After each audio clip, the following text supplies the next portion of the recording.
जय श्रीमन नारायण.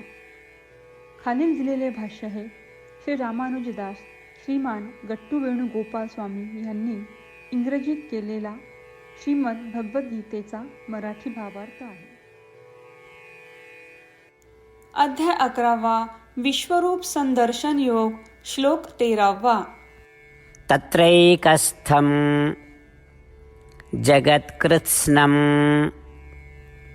प्रविभक्तम् अनेकधा अपश्यत् देवदेवस्य शरीरे पाण्डवस्तदा. ओम. गीताचार्य श्रीकृष्ण परमात्मा अर्जुनासह आपल्या सर्वांना विश्वरूप संदर्शन योग शिकवत आहेत. आता संजय धृतराष्ट्राला म्हणतो, हे राजा धृतराष्ट्रा, अर्जुनाला विश्वरूप दैवी वैश्विक रूप दिसत आहे. परम श्रीकृष्ण परमात्म्यांच्या त्या दिव्य विश्वरूपात एकाच ठिकाणी वसलेले, विविध मार्गांनी विभागलेले हे संपूर्ण विश्व अर्जुन पाहत आहे.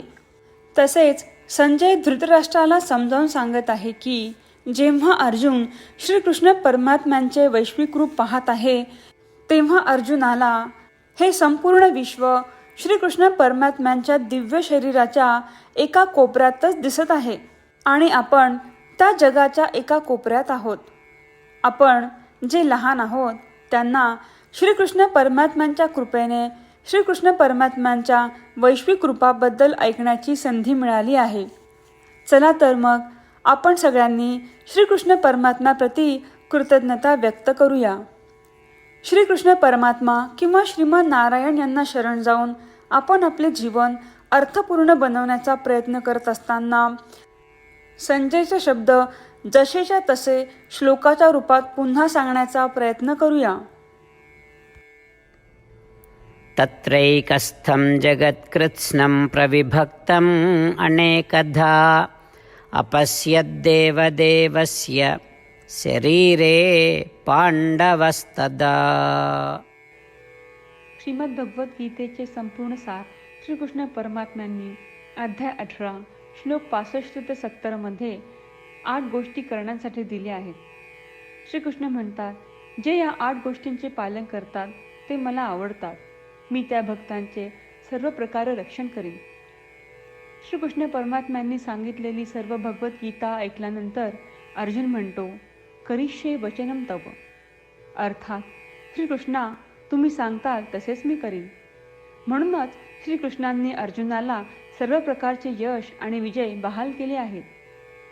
परमात्म्याला आपले वचन देऊया की आपण या 8 क्रिया पाळू. परमात्म्याला हा शब्द देण्यापेक्षा मोठी कोणतीही पूजा, तप, यज्ञ नाही. ह्या 8 क्रियांचा तुम्ही सर्वांनी मनाने विचार करा असे मी म्हणेन. अशा प्रकारे आपण श्रीकृष्ण परमात्म्याला आपले वचन देत आहोत. आपण सर्वांनी श्रीकृष्णाच्या चेहऱ्याचा आनंद आणि सुख अनुभवूया. जय श्रीमन नारायणा. ह्या 8 क्रिया खालीलप्रमाणे आहेत. हे श्रीमन नारायणा, तुम्ही सांगितल्याप्रमाणे मी नेहमी तुमच्यावर चिंतन आणि विचार करीन. हे श्रीमन नारायणा, तुम्ही सांगितल्याप्रमाणे मी सदैव तुमचा भक्त असेन. हे श्रीमन नारायणा, माझी सर्व कृती तुमची सेवा आणि तुमच्या समाधानासाठी करेन. हे श्रीमन नारायणा, तुम्ही अनुसरण करायला सांगितल्याप्रमाणे मला खूप विश्वास आहे की मी तुमचा आहे आणि मी नेहमी हात जोडून तुम्हाला नमस्कार करीन आणि तुमची पूजा करीन. हे श्रीमन नारायणा, मला तुमचे शब्द आठवले. मामेकम शरणम व्रज, जे तुम्ही एकट्याला शरण जायला सांगितले आहे. श्रीमन नारायणा, मी एकटाच तुम्हाला शरण जातो.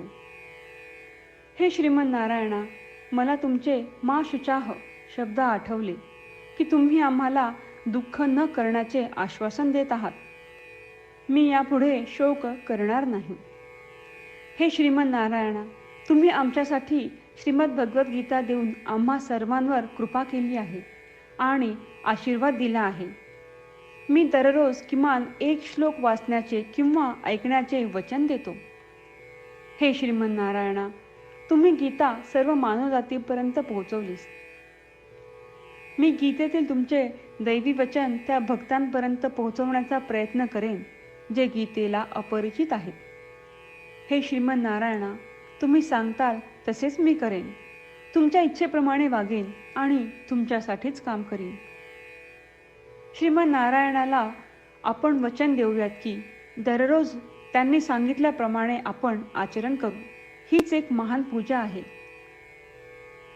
श्रीमन नारायणा, करिष्ये वचनम तव. श्रीमन नारायणा, मी तुमच्या सूचनेनुसार वागेन. तत्रैकस्थं जगत्कृत्स्नं प्रविभक्तम् अनेकधा अपश्यत् देवदेवस्य शरीरे पाण्डवस्तदा. ॐ तत्रैकस्थं जगत्कृत्स्नं प्रविभक्तम् अनेकधा अपश्यद्देवदेवस्य शरीरे पाण्डवस्तदा.